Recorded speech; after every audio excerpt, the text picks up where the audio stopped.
Bonjour les amis et bienvenue sur la saga des jeux, aujourd'hui avec Axel. Et j'ai une bonne nouvelle, on a une nouvelle preview d'FFG pour Marvel Champions. Et comme vous pouvez le voir au titre, eh bien, je crois qu'il y a une bonne moitié des internautes sur Facebook qui s'attendaient à ce personnage-ci. Une autre moitié qui est un petit peu plus déçue, qui n'aura pas Beast, en tout cas pas dans l'immédiat. Mais donc c'est bien Magneto, alias Eric Lehnsherr, qu'on va pouvoir découvrir à la vente en novembre 2024. Donc là pour l'instant ils nous font bien un pack tous les 2 mois. C'est comme ça. On verra bien par la suite s'ils reviennent à un rythme plus normal, comme ça avait été annoncé lors d'une interview FFG sur YouTube. Mais bon, voilà. Et donc on est parti avec Eric Lehnsherr, qui est donc son alter ego, 3 de rec, c'est un mutant. Il a comme pouvoir Survivor, quand on parle bien anglais, et il a comme réponse, après avoir changé vers cette forme, mélangez les 3 cartes du haut de votre défausse dans votre deck. Donc voici un héros avec lequel il va être important de ne pas trop toucher à sa défausse, enfin je veux dire aller observer, la remélanger, ce genre de choses, puisque là ça a de l'importance. Alors, une taille de main de 6 et des points de vie de 10. Bon, il n'y a pas grand chose pour l'instant extraordinaire. Il est vraiment dans une moyenne, c'est vraiment la moyenne, quoi. 3 de rec, 6, taille de main à 10 points de vie, et un pouvoir pour l'instant qu'on ne comprend pas très bien, mais on va voir dans quelques instants éventuellement pourquoi. Magneto sur sa face héros.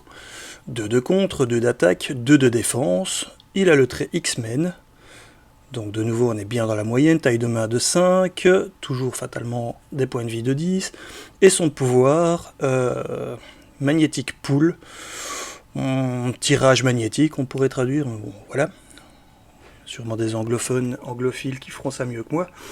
Et donc il a une action, défausser des cartes du haut de votre deck jusqu'à ce qu'une carte magnétique soit défaussée, et ajouter cette carte à votre main à la limite d'une fois par round. Bon, eh bien, déjà, il est important de savoir que la totalité de son set, ça a été annoncé dans la news FFG, donc les 15 cartes de son set ont le trait magnétique. Donc, à peu de détails près, on aurait indiqué action défausser des cartes jusqu'à ce que vous ayez une carte du set de Magneto, si ce n'est que si plus tard on nous sort des cartes avec le trait magnétique qui n'appartiennent pas au set de Magneto, eh bien on pourra aller les rechercher aussi, on ne sait jamais. Donc voilà. Alors je vais déjà m'attarder sur quelques cartes qui ont un petit trait commun avec ces pouvoirs. Donc ce n'est pas sans nous rappeler la Weapon X, qui est le support coûtant 1, qui permet quand on a un mutant et en alter ego d'avoir le même pouvoir mais en prenant un dégât. Donc clairement beaucoup de contreparties. Être obligé d'aller en alter ego, perdre un point de vie, tout ce genre de choses, alors que c'était déjà une très très bonne carte. Surtout quand on joue un peu l'archétype des fausses. Lui, il l'a comme trait natif sur son héros. Potentiellement, donc toujours une taille de main de 7, sauf si on est sûr et certain qu'il n'y a plus de cartes, évidemment, de son set ou magnétique, en tout cas, dans son deck. Mais ça, comme on peut aller regarder en permanence les cartes de sa défausse, on peut le déduire très facilement. Première chose. Alors ensuite, Mutant Education, que j'ai déjà montré très souvent sur la chaîne. Eh bien voilà de nouveau une carte qui, en alter ego, permet de choisir 2 cartes d'identité, enfin spécifiques à l'identité, et de les remélanger donc dans son deck, et ensuite de piocher une carte si jamais on a la X-Mention qui est en jeu.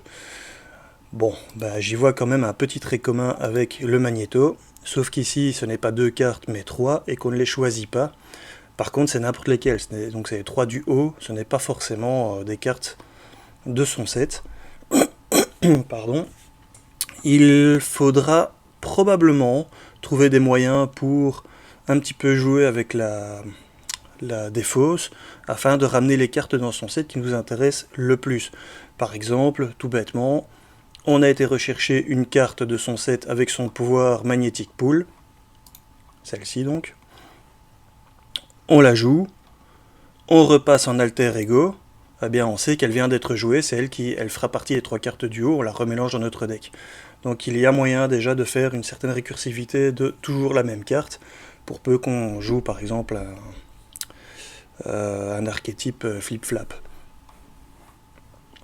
Alors, qu'est-ce que j'avais ressorti d'autre?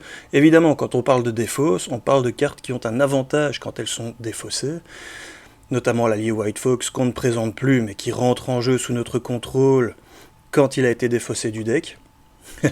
Voilà, je pense que déjà avec le pouvoir d'Iron Man qui permettait de défausser, enfin de piocher 3 cartes et d'en défausser 2 comme si elles étaient du haut du deck, bah, c'était déjà joué. Donc imaginez quand vous pouvez défausser pour ainsi dire tout votre deck jusqu'à avoir une carte de Magneto, une carte magnétique, eh bien White Fox a encore plus de chances d'être défaussé que d'habitude et donc être joué gratuitement. Nous avons évidemment Digging Deep, même chose, même archétype.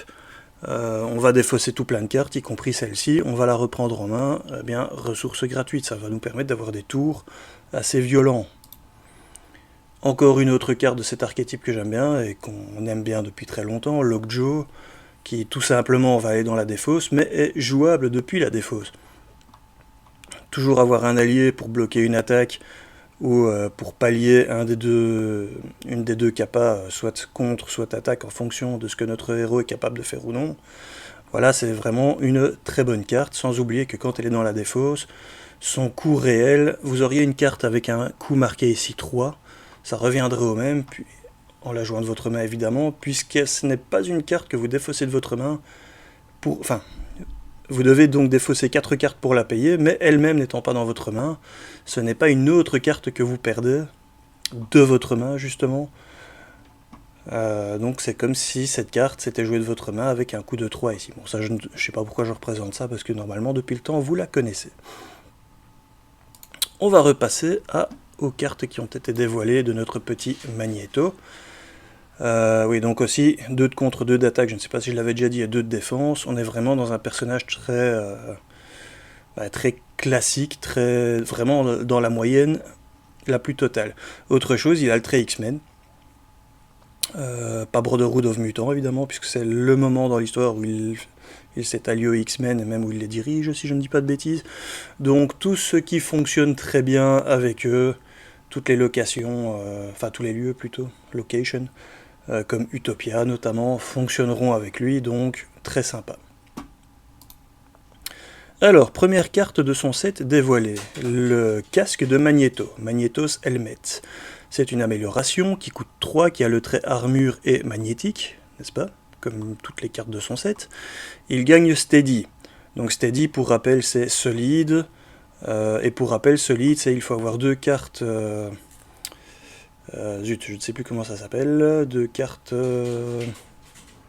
J'ai un trou de mémoire, mais bon, donc en gros, les cartes qui soit vous sonnent, soit vous confuse, bien il en faut 2. Petit rappel d'ailleurs, parce qu'il y a pas mal de gens qui ont des problèmes pour se rappeler de ça. Dans Steady et Solide, vous avez dans les deux un D. D pour 2.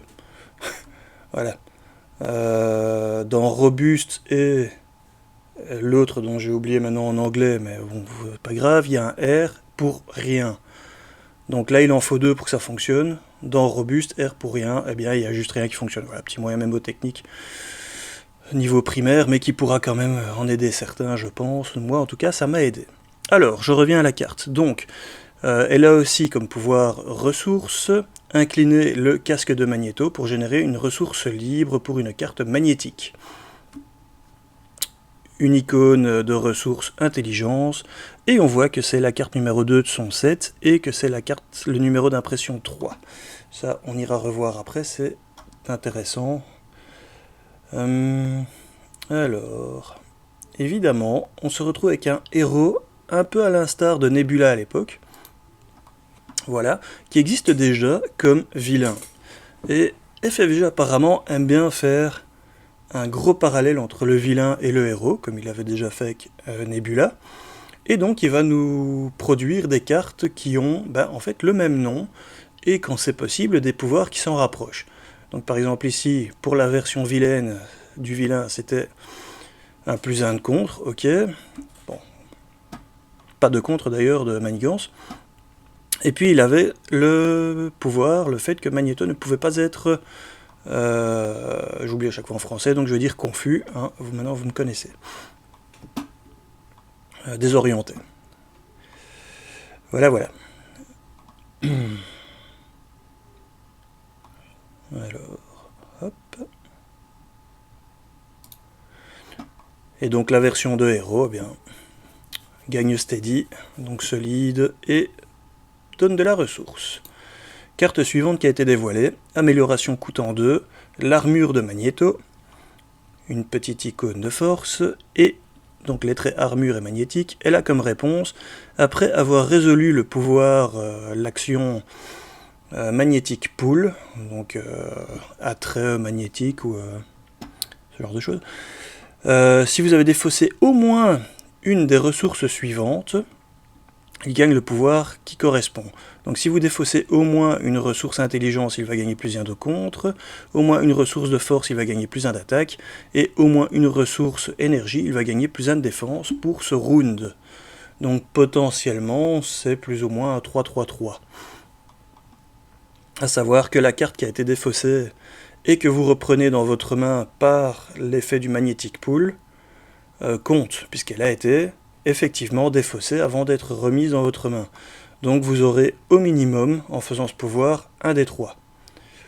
À moins évidemment que ce soit une carte avec l'icône libre, wild en anglais, auquel cas eh bien, vous n'aurez aucun des 3... Enfin, elle ne peut pas être remplacée par une des 3 icônes, puisque pour rappel, c'est au moment où on utilise une ressource libre pour payer que l'on peut lui assigner en fait une des autres icônes.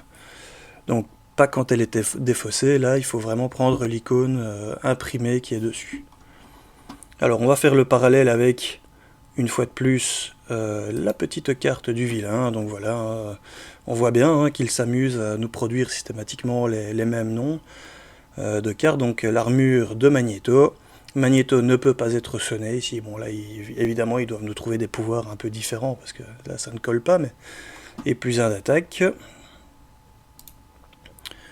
Et bah donc ici, on se retrouve effectivement avec un potentiel +1 d'attaque, ou +1 de contre, +1 de défense. Bon bah voilà. Ils essayent de respecter quand même un petit peu, mais on ne peut pas faire du stricto sensu la même chose.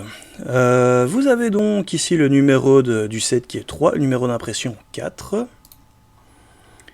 Carte suivante, un support, l'astéroïde M, qui coûte 2, qui a le trait donc lieu et magnétique, encore une fois, qui est libre. Donc par exemple, si on a justement la carte Magnétos Armure en jeu, qu'on fait le pouvoir Magnétique Pool, et que la première carte que l'on défausse c'est celle-ci, eh bien on n'aura aucun bonus, vu qu'on aura défaussé en français dans le texte, qu'une seule ressource, et ça aura été une ressource libre.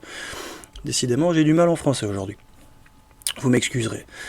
Donc, un coup de 2, un support, lieu, magnétique, une action d'alter ego, incliner l'astéroïde M et mélanger la carte magnétique la plus en haut de votre défausse dans votre deck et soigner un point de votre identité. Ok. Bon, bah ça permet une récursion des meilleures cartes du set, les cartes magnétiques. C'est un petit moyen de récupérer des points de vie. C'est une petite c'est comme si on augmentait finalement de 2 points de vie notre héros, puisqu'à chaque fois qu'on va passer en alter ego et qu'on l'a en jeu, fatalement on va pouvoir le faire 2 fois. Donc voilà, c'est comme le quartier d'équipage qu'on avait eu avec la vague des gardiens de la galaxie. Eh bien ça permet de nous soigner petit à petit. Bon, c'est pas la plus efficiente, la plus efficace qu'on ait eu jusque là, mais voilà. On voit que c'est la carte numéro 1 du set, intéressant. Carte numéro d'impression numéro 2, ce qui laisse imaginer qu'à moins qu'FFG nous ait fait une petite blague et ait mis l'allié signature de Magneto plutôt à la fin de son set pour une fois, eh bien ça nous laisse imaginer qu'il n'aura pas d'allié dans son set, puisqu'en général l'allié occupe la première place. Alors on va aller gentiment rechercher de nouveau sa petite carte, parce que j'aime bien faire ça, hop, astéroïde M, donc on voit qu'on a bien la même chose.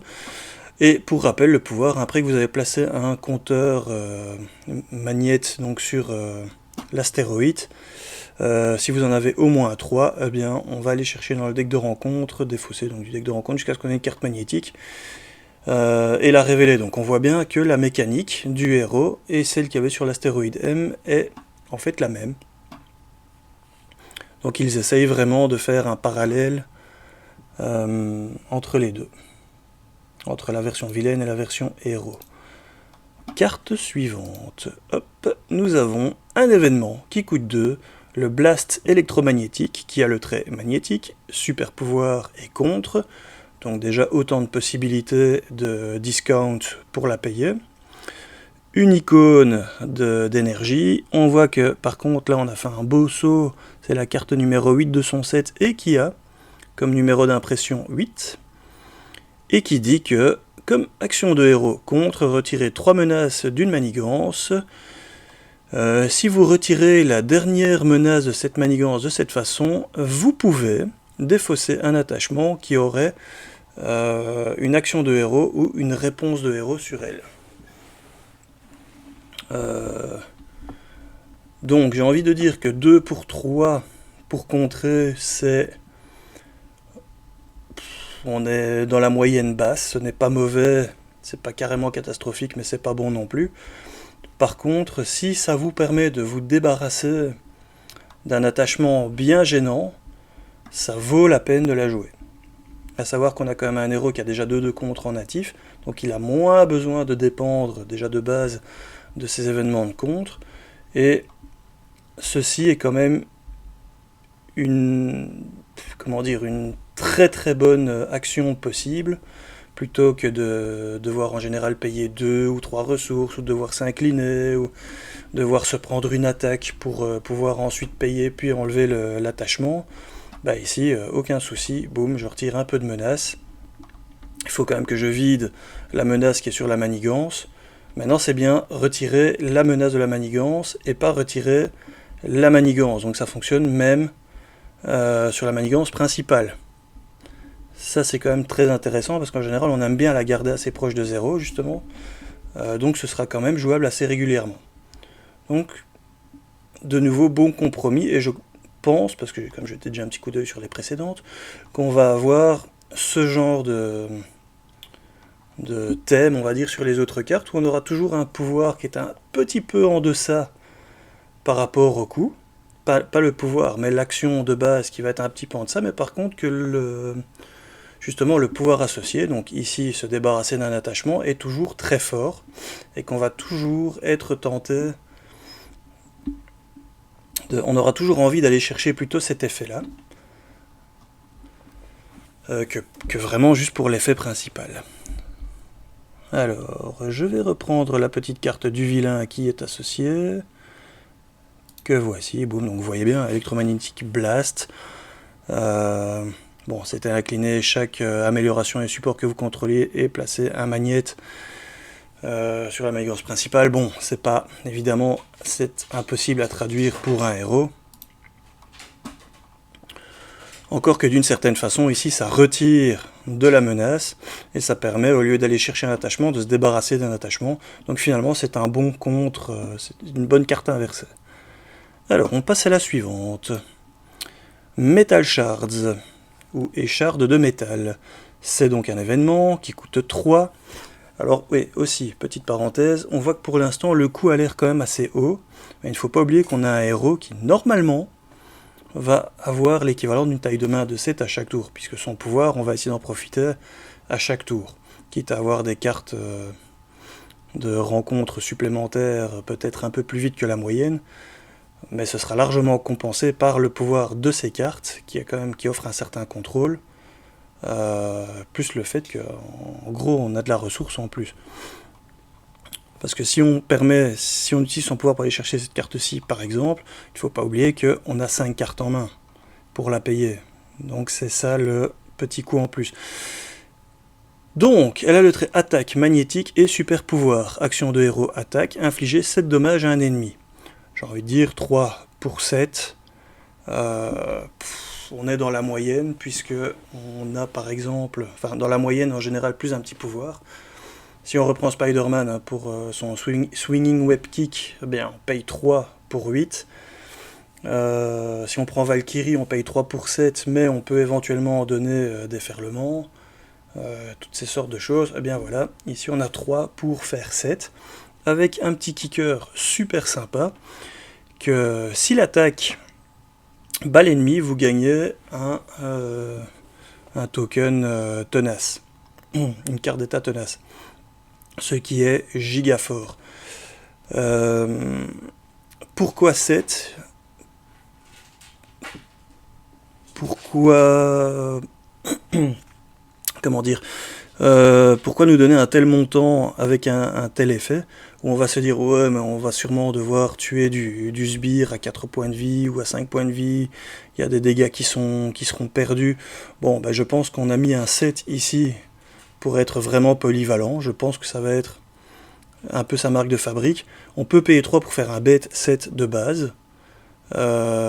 Si c'est sur le vilain qu'on ne le tue pas, ça c'est ce qui va se produire la plupart du temps quand on n'aura pas de sbire et qu'on n'aura rien d'autre vraiment à jouer. Par contre, si même avec un sbire à 2, j'ai envie de dire 3 pour se débarrasser du sbire et gagner un tenace, eh bien ça reste intéressant. Ou si on est dans un rush final, avoir un 3 pour 7, eh bien ça permet d'en finir quand même avec le vilain aussi, ça reste intéressant. Moi j'aime bien avoir des cartes qui dépassent les 6 de dégâts. Parce que la plupart du temps, on est sûr d'avoir un sbire où ça nous fait vraiment une bonne percée, surtout en solo. Dans les points de vie du vilain, c'est en général au minimum un tiers qui part en une fois. Donc ça me paraît super efficace. De nouveau le trait attaque magnétique super power, donc plein de moyens en plus de diminuer le coût. Une icône donc de force, et on voit que c'est la 10e carte sur son set de 15, et que c'est le numéro d'impression numéro 9. Ce qui nous laisse déjà une supposition qu'on ira voir après, c'est qu'on a, c'est même une des seules suppositions qu'on peut faire en voyant les numéros, qu'on aura 2 Electromagnetic Blast dans son set. Mais ça, on y reviendra après. Alors, écharde de métal, on va reprendre sa version, donc vilain également, eh bien voilà, une fois révélé, infligez un dégât à chaque personnage que vous contrôlez et placez de nouveau des compteurs magnettes. On a une idée de dégâts, voilà, c'est pas... Là, on va se dire, ils ont vraiment juste pris le nom, et c'est un peu difficile de vraiment faire un parallèle entre les deux, mais bon, j'aime bien quand même aller chercher la carte pour vous montrer, je trouve ça intéressant. Oups, erreur de ma part, voilà. Alors, carte suivante, eh bien, on en a fini avec les cartes dévoilées pour, à proprement parler, Magneto. Donc vous voyez que les cartes de son set, on en a vraiment, mais alors vraiment pas beaucoup, par rapport à d'habitude en tout cas. Il y en aura d'autres qui sont dévoilées par la suite, hein, qu'on va aller voir. Mais du coup, je vais en profiter pour, comme d'habitude, vous montrer mon super petit... mon Excel avec les numéros de set et les cartes, et donc on voit que en première carte on a l'astéroïde M qui a donc le numéro d'impression numéro 2, donc c'est logique, qui est un soutien et qui normalement est la place de l'allié signature, donc a priori il n'en aura pas. Ensuite vous avez les améliorations casque et armure, puis on a un gap de 4 cartes qu'on ne connaît pas. L'électromagnétique blast qui est donc en position 8 et qui a le numéro d'impression 8, donc on sait déjà qu'on a 5, 6, 7. Donc a priori j'imagine qu'il y a au moins un événement en 2 fois ici. Et puis je dirais qu'il y a au moins 2 autres améliorations qui viendront se greffer ici. Comme ça a priori. Je le sens bien comme ça. Ensuite on a le Metal Shards, numéro d'impression numéro 9, numéro de set 10. Donc voilà, on a de nouveau un trou ici de 3, 4, 5 cartes. Et dans les alliés qui sont dévoilés, comme ils le font très régulièrement, on voit que l'allié qui a le numéro d'impression le plus bas est 14. Donc à moins qu'il y en ait un, voire deux encore avant, qui seraient donc potentiellement les numéros d'impression 13 ou 12. Ça, je pense que c'est le gros maximum qu'on pourra avoir. Eh bien, donc on voit qu'il y a quand même encore la carte 10 et 11 au minimum qui doivent être dévoilées. Donc on a encore minimum 2 cartes ici. Mais à mon avis, mon petit doigt me dit que ce sera bien plus que ça. Je pense bien que Phoenix, comme d'habitude, sera la carte dévoilée. Le premier, ils font ça systématiquement, donc ce sera très certainement le premier allié donc en commandement, puisque Magneto vient avec l'aspect commandement, et que donc on va se retrouver avec de la carte 10 à la carte numéro d'impression, donc de carte 10 à 13, donc encore potentiellement 4 cartes différentes à découvrir, qui viendront se greffer ici, et je suis presque sûr que le Metal Shards, on va l'avoir 2 fois. Une carte d'événement de ce type-là, très souvent, c'est minimum 2 voire 3 fois. Donc à mon avis, on va encore avoir quelques événements qui viennent ici. Et pourquoi? Parce qu'on a encore des cartes du set vilain, comme Magnetic Bubble, donc la bulle magnétique, Wrapped in Metal, donc traduction littérale, comment je pourrais dire ça, enrubanné dans du métal, allez, soyons fous. Le choc électrique et missile magnétique, qui sont des cartes qui viennent du set donc vilain, et bon ici ce n'est qu'une élucubration de ma part, mais quand on voit les cartes du set vilain et qu'on voit ce qu'elles pourraient faire, je me dis bon, Magnetic Bubble c'est très certainement une amélioration qui va prendre des dégâts sur elle jusqu'à un certain stade et puis disparaître, un peu comme les murs de glace d'Iceman qu'on a vu récemment. Wrapped in Metal, c'est très certainement comme le prix dans la glace justement d'Iceman aussi, une amélioration qu'on va mettre sur les vilains, surtout que ça c'est un thème assez récurrent avec les X-Men, d'aller mettre des améliorations sur les vilains, donc pourquoi pas. Choc électrique qui nous stun and confuse quand c'est de la part du vilain, je me dis que c'est bien possible qu'il y ait une carte qui fasse pareil contre le vilain et qui serait un événement. Et enfin missile magnétique, pourquoi pas du dégât de zone, mais tout ça ce sont de pures élucubrations. Donc je vais juste vous remontrer les cartes. J'ai quand même été m'amuser à les chercher. Donc le missile magnétique, bon, je les relis pas, mais le choc électrique qui pouvait soit nous désorienter, soit nous sonner, pourquoi pas. Le Wrapped in Metal, qui était un attachement négatif pour notre identité, pourquoi pas faire plus ou moins la même mécanique mais contre le vilain. Et enfin la Magnetic Bubble, qui entre parenthèses me fait fortement penser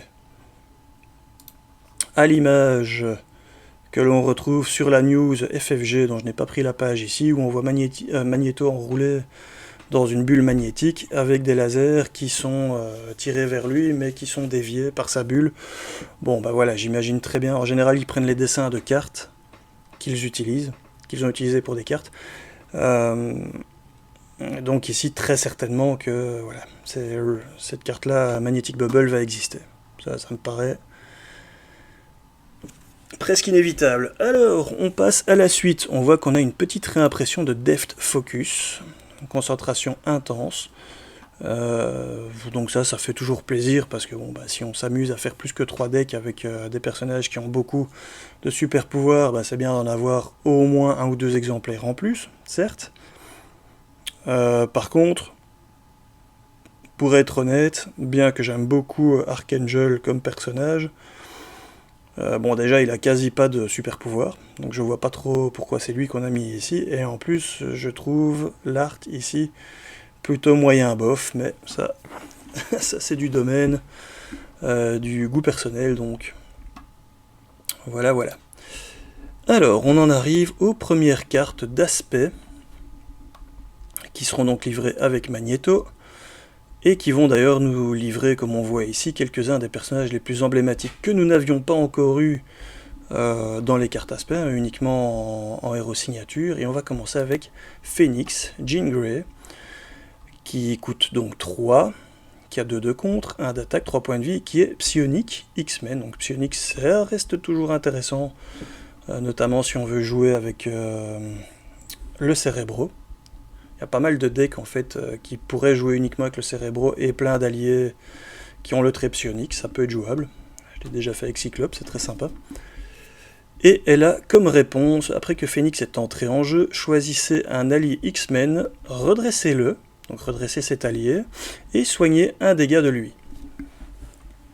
Ce n'est pas sans nous rappeler, bien évidemment, cette carte-ci, Game Time, qui permet de faire la même chose avec un allié, mais qui a un upgrade attaché sur lui. Redresser cet allié et soigner un point de dégâts. Évidemment, un upgrade training, ce qui sous-entend que c'est d'office un X-Men.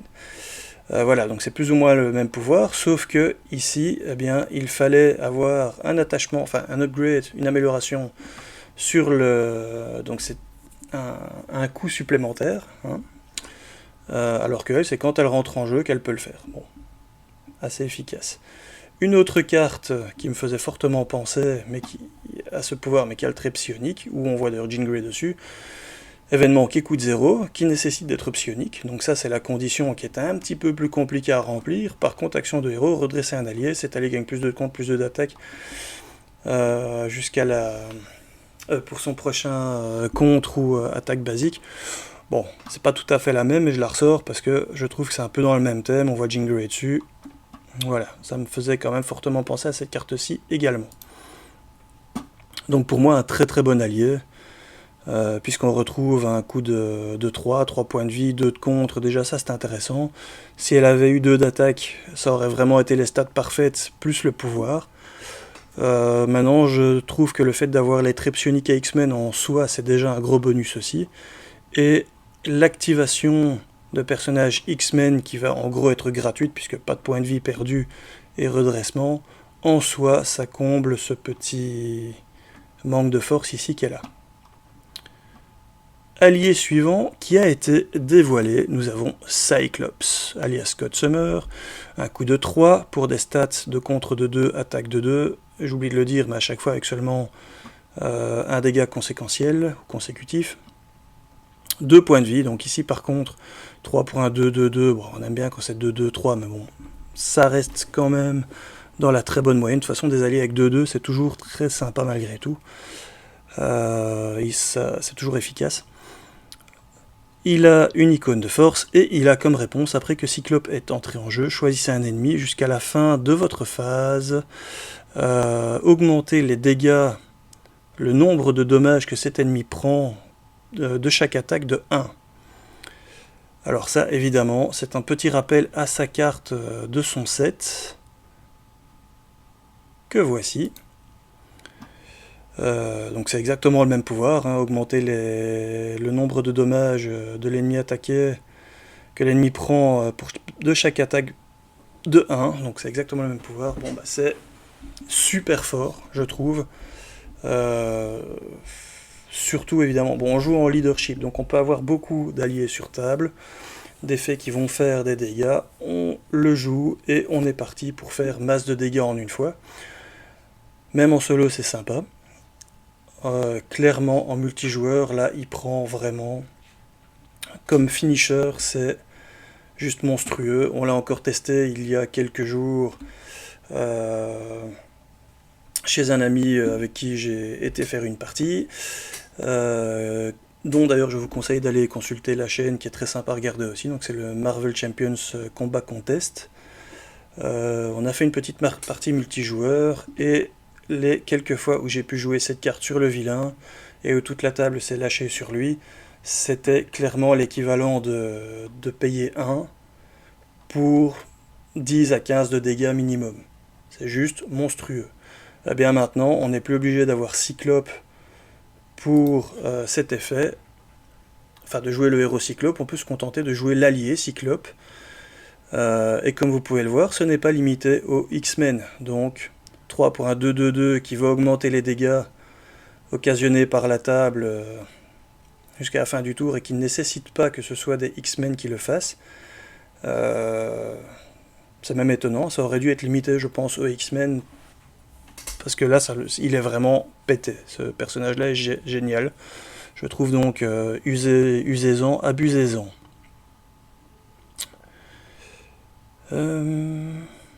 Alors, personnage... Ah non, pardon, pas personnage. Carte suivante, c'est un support qui coûte 1. Won't stay down, on ne restera pas couché, ou relevons-nous. Carte de condition.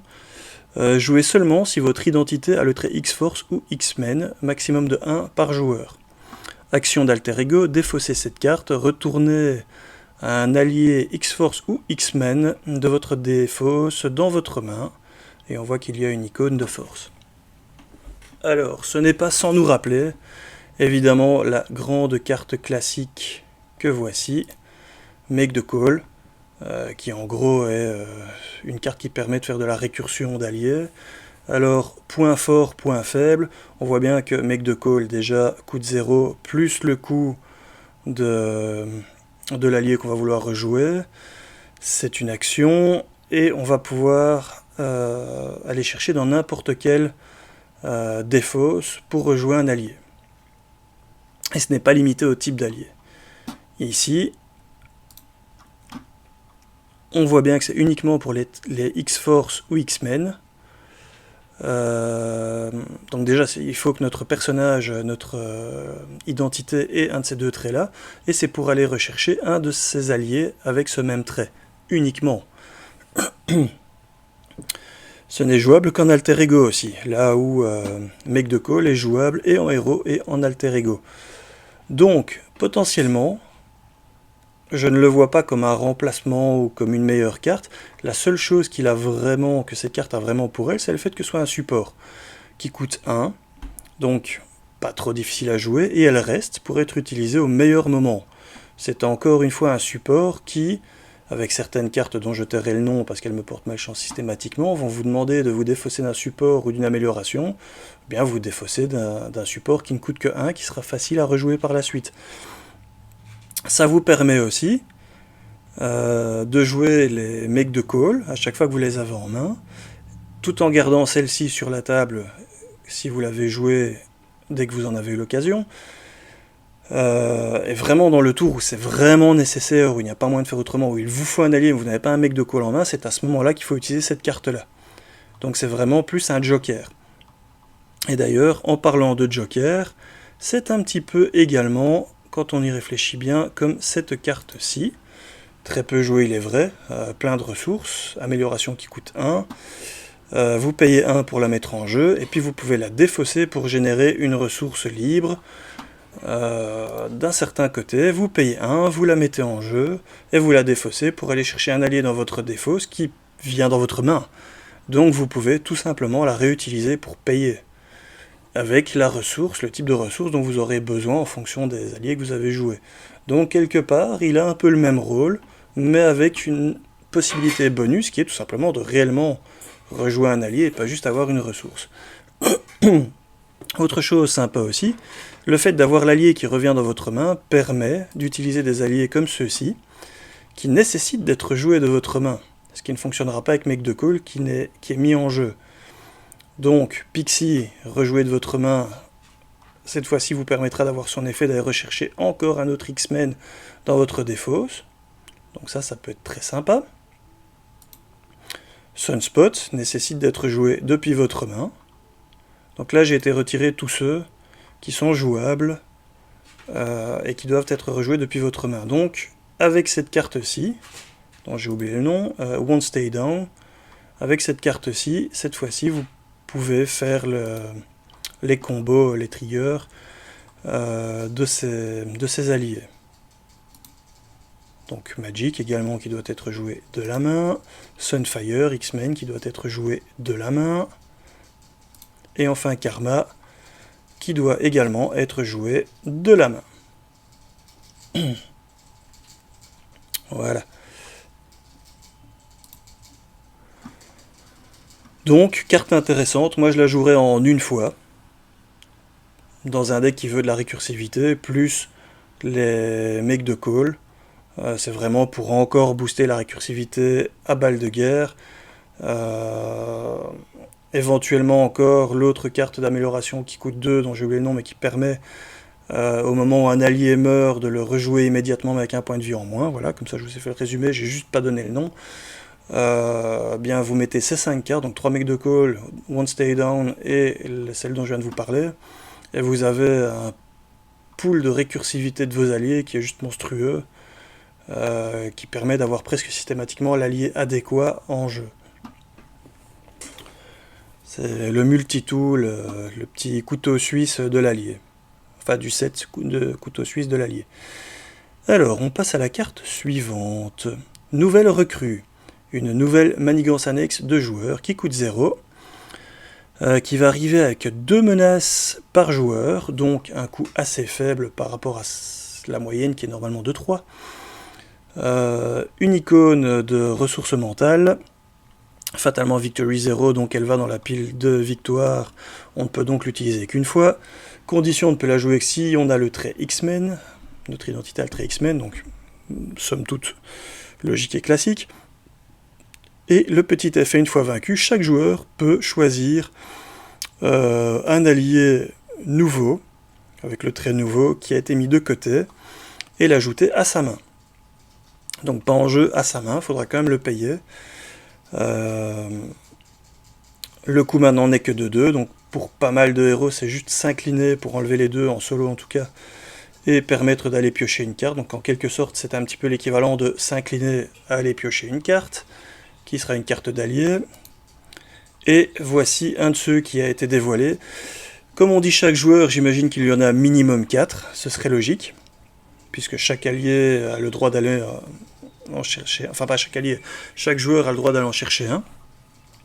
Et donc un des exemples qu'on a ici, voici un allié avec, donc neutre, avec un coût de 2, Anole, 2 de contre, 2 d'attaque pour un dégât consécutif, conséquentiel, je ne sais plus, consécutif je pense, qui a une icône énergie, jusque là rien de bien étonnant, 2 points de vie, il a le trait nouveau et X-Men, bonjour Utopia, donc ça fonctionne.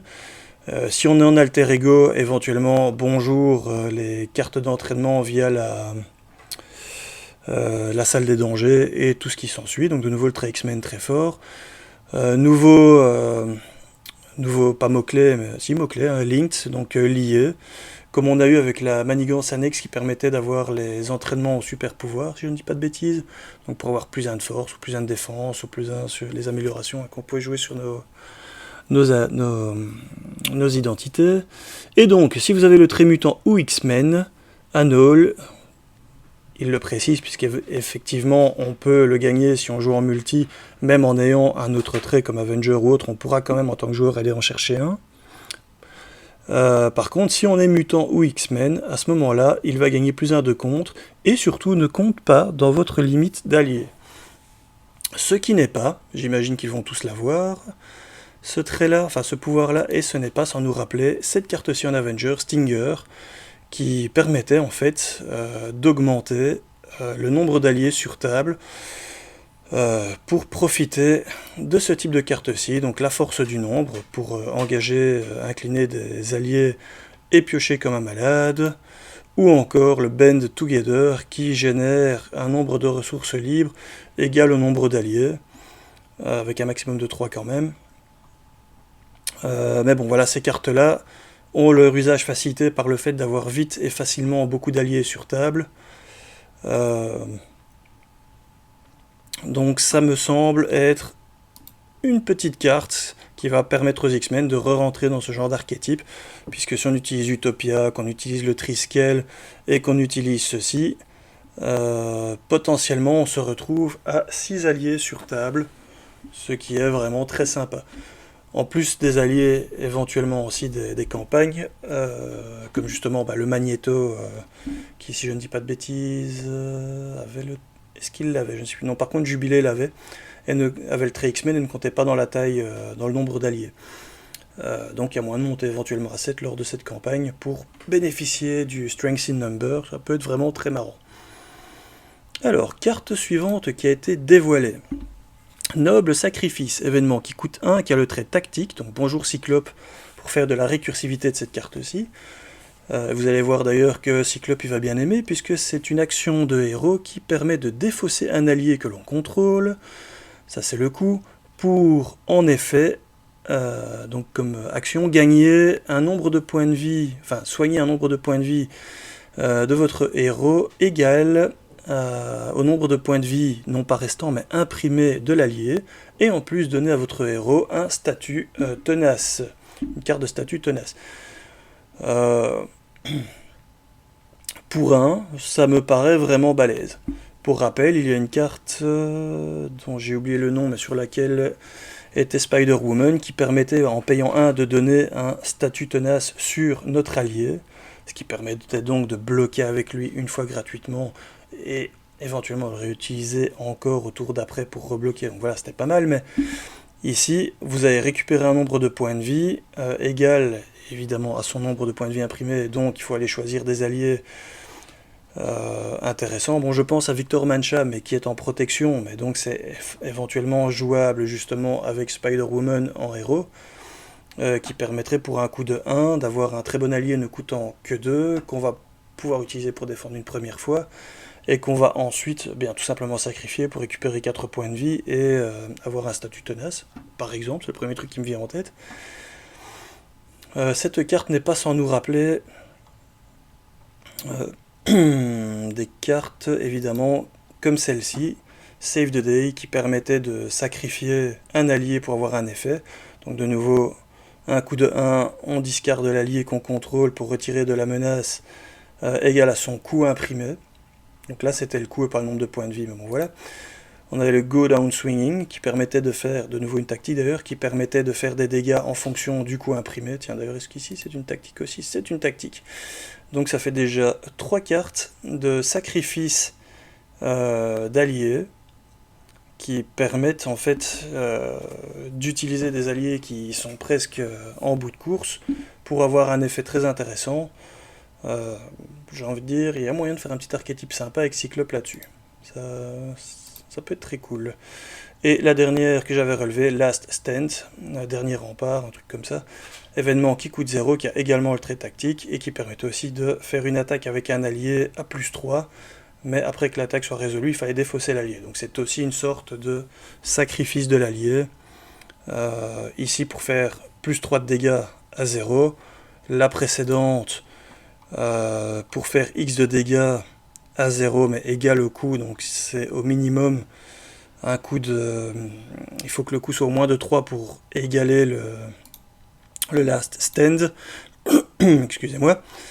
En dessous, c'est moins intéressant. Par contre, là, avec des coups de 4, 5, voire 6, comme on a avec Hercule, là, ça devient beaucoup plus puissant avec Go Down. Et enfin, le contre, qui coûte toujours un peu plus cher. Voilà. J'en reviens aux cartes qui ont été dévoilées. Eh bien, c'était la dernière des cartes aspect, en tout cas des cartes joueurs qui ne font pas partie de... qui ne font pas partie du set de Magneto. Et ensuite, on voit qu'on a également un set secondaire qui a été dévoilé, donc un set de rencontres secondaires du Hellfire, avec Sebastian Shaw, qui va faire plaisir à pas mal de fans donc du Hellfire Club. 1 de contre, 2 d'attaque, 5 points de vie, tenace et vilainy. Donc déjà rien que ça, c'est pas cool. 3 icônes de boost, c'est vraiment pas cool non plus. Et comme réponse forcée, après que Sebastian Shaw est attaqué, donnez-lui une carte de boost face cachée, voilà, c'est le mot que je cherchais, et il ne peut plus être attaqué lors de cette phase. Donc, en gros, à moins d'avoir une attaque avec perçant qui fasse au moins 5 de dégâts en une fois, il va au minimum vous briser les bonbons menus au moins 2-3 tours, quoi. Ouais, lui il est vraiment pas cool, je trouve. Maintenant, pour contrer ceci, bonjour Wolverine, une attaque à 5 perçante et on est débarrassé du problème. Ensuite, on a Selene qui a été dévoilée, que je connais moins bien. De nouveau du Hellfire, 1 de contre, 1 d'attaque, 4 points de vie, coup rapide. Donc si vous êtes en héros au moment où elle arrive, elle va vous attaquer à 1 avec le trait vilainy, donc avec une carte de boost, jamais très cool. Effet de boost qui est également assez sale, défausser un allié que vous contrôlez. On voit qu'ici, il n'avait pas d'effet de boost, mais il a 3 icônes. Ici, elle n'a pas d'icône de boost, mais elle a un effet qui est vraiment sale. Surtout si vous décidez de bloquer avec un allié, que c'est le seul qui vous reste, vous devez le défausser et ensuite vous prenez quand même l'attaque dans les dents. Vraiment pas cool, ça peut faire des sales petits effets surprises qui en gros peuvent mettre fin à la game. Et ensuite la manigance annexe qui vient avec ce set, le cercle intérieur de Inner Circle.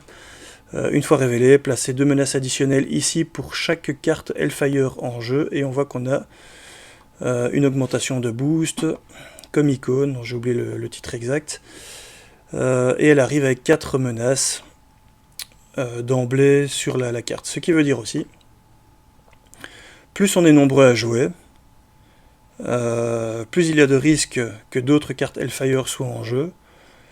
Maintenant on voit que le set n'est composé que de 5 cartes, donc potentiellement il y en a 4 autres qui pourraient arriver avant que cette carte-ci n'arrive, et donc donner 8 menaces supplémentaires pour un total de 12, mais même 12, si on joue à 4, ça reste tout à fait gérable, donc ce n'est pas le plus embêtant. Par contre, cette petite augmentation ici, on voit que ça combote quand même très bien avec les 2 cartes précédentes, puisque Villénie et Villénie. Donc je sens bien que les 2 autres cartes non dévoilées, les 4 cartes du Hellfire, vont très certainement être des sbires qui auront tous le trait Villainous.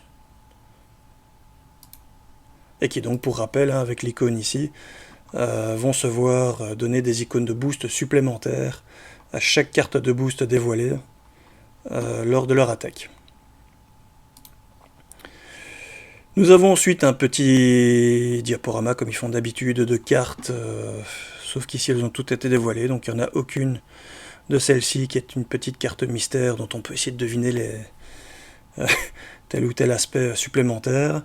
Et donc là on vient de faire le tour des cartes qui ont été dévoilées du prochain pack Magneto, Eric Lencher, donc qui sera, comme c'est indiqué ici, vendu à partir de novembre 2024, donc beaucoup de patience les amis, qui arrive en commandement et qui a l'air, ma foi, très polyvalent et très puissant, puisque potentiellement un 3-3-3, très intéressant avec les effets de défausse comme on a vu précédemment, de par son pouvoir ici, de quoi limiter les problèmes de cartes de rencontre supplémentaires via Eric Lencher ou via l'astéroïde M, de quoi récupérer un petit peu de points de vie aussi, donc de ce côté-là pas mal. Même si c'est pas l'astéroïde M, c'est pas non plus ce qu'il y a de plus efficace. Mais bon, ça a le mérite d'être présent quand même pour un coût qui finalement est abordable, puisque pour rappel, il aura presque systématiquement une taille de main de 7 au minimum. Et les quelques cartes d'événements qu'on a vues jusque-là, qui sont vraiment puissantes, puisque très polyvalentes, 3 pour 7 de dégâts, c'est bien. Se débarrasser d'un sbire, ou même de la première face que l'on a du vilain pour que ce soit sur sa phase 2 ou 1, ça c'est pas ça que je veux dire, mais que donc si on se débarrasse de la première face, on a également une carte de statut tenace, donc attaque, défense dans la même carte, très fort. Le blast électromagnétique qui permet de contrôler en fait la menace et contrôler en même temps les attachements vraiment négatifs que pourrait avoir le vilain sur lui, et sachant qu'on a 2 fois cette carte dans le set, ça fait quand même, et qu'il y a de la récursivité possible des cartes magnétiques, et qu'on peut aller les chercher facilement, ça donne quand même un certain contrôle sur les attachements qu'a le vilain, qui sont très souvent délétères, comme par exemple le bouffon Venom, pouvoir se débarrasser très facilement de son... j'ai oublié le nom de la carte, mais l'espèce de speeder, la l'aile volante, qui lui donne à chaque fois 2 cartes de boost. Enfin, contre lui, ça va être vraiment super efficace. Donc voilà, ça c'est pour les cartes de Magneto. Quant aux cartes commandement, elles sont vraiment, je trouve, très violentes. Donc Phoenix, Cyclope, franchement, hâte de les essayer. Won't Stay Down, c'est peut-être pas la carte qui va remplacer les autres cartes déjà existantes de récursion d'alliés, mais c'est un très bon outil supplémentaire, je trouve, en tout cas quand on joue X-Force ou X-Men. Surtout que, à l'heure où je vous parle, quelques cartes viennent d'être dévoilées du set, donc quelques cartes supplémentaires viennent de dévoiler du set Jubilé. qui sont des cartes apparemment de nouveau Alliance, et qui seront Alliance, X-Force, X-Men, et qui ont l'air d'ailleurs plus efficaces comme ça, au premier jet, que les cartes qu'on a eues entre Avengers et Gardiens de la Galaxie. Mais je ne les ai pas encore étudiées de près, donc on verra bien. Et donc, de nouveau, quelques petits ajouts bien sympathiques, soit pour l'archétype alliés nombreux, mais en X-Men du coup, ou encore les sacrifices d'alliés. D'ailleurs, la carte s'appelle Noble Sacrifice, ce n'est pas pour rien. De nouveau avec trait tactique, donc super sympa avec Cyclops, il faudrait vraiment que je teste. Voilà, ça m'a l'air très très jouable, très fort. Et enfin, pour finir, donc du contrôle aussi sur le vilain, parce que de nouveau des statuts tenaces. Moi je préfère de loin avoir des statuts tenaces sur mon personnage qu'avoir des sonnets, puisque les cartes les vilains qui ont perçant ne sont pas encore légion, alors que par contre les cartes, enfin les vilains ou même les ennemis de base qui ont solide ou robuste, on commence à en avoir assez bien, minimum 1 par campagne. Donc quand on joue en campagne, systématiquement ces cartes-là deviennent des cartes mortes contre ce vilain en particulier. Et si on base toute notre stratégie là-dessus, comme du stun ou confuse lock, eh bien ça ne fonctionne plus. Alors que par contre du tenace, eh bien là ça fonctionne encore. Donc voilà. Et puis, eh bien, ce petit set de rencontres annexe qui m'a l'air d'une difficulté quand même assez sympa sans être overpété. Hein. Je pense que ça, des 3 cartes sur 5 qu'on a vu ici, ça m'a l'air gérable. Puis c'est quand même le Hellfire Club qui est demandé depuis un bon moment. D'ailleurs, on voit ici les 4 personnages contre lesquels on va pouvoir se friter. Bon, voilà, bon ajout. Voilà, dites-moi ce que vous en pensez dans les commentaires. J'ai essayé de faire bref une fois de plus et j'ai de nouveau raté mon coup. Je ne sais pas combien j'en suis d'enregistrement, mais à mon avis, je suis de nouveau à plus ou moins 1 heure, alors qu'il y a moins de cartes que d'habitude. Ah, c'est ça, 56 minutes. Il y a moins de cartes que d'habitude qui ont été dévoilées, donc voilà. Je ne sais pas me restreindre, hein. Vous devrez faire avec. Dites-moi ce que vous en pensez dans les commentaires, n'hésitez pas à lâcher, si vous avez regardé jusqu'ici, le courage de me suivre jusqu'à la fin, le petit pouce bleu, et eh bien, beaucoup de plaisir à vous lors de vos parties, amusez-vous, c'est important, et eh bien, à la prochaine pour un nouveau héros dévoilé. Si je ne me trompe pas, la prochaine fois, ce sera normalement pour la prochaine boîte de campagne dévoilée, donc on va enfin savoir ce qu'ils vont nous lâcher. Beaucoup de personnes pensent aux 4 fantastiques, d'autres pensent aux héros plus des rues, donc héros alloués comme Daredevil. Qu'est-ce qu'on a d'autre dans ce coup-là je dirais 1000 fois Iron Fist, le Punisher, etc. Ou encore les Midnight Suns comme bien notamment le Ghost Rider. Donc voilà, dites-moi également ce que vous en pensez dans les commentaires, ça me ferait plaisir de savoir ce que vous avez envie d'avoir en premier, ou de ce que vous en pensez en fonction des films qui vont bientôt sortir, etc. C'est parfois un bon indice également. Allez, sur ce, je vous laisse les amis. A plus, amusez-vous bien, gros bisous.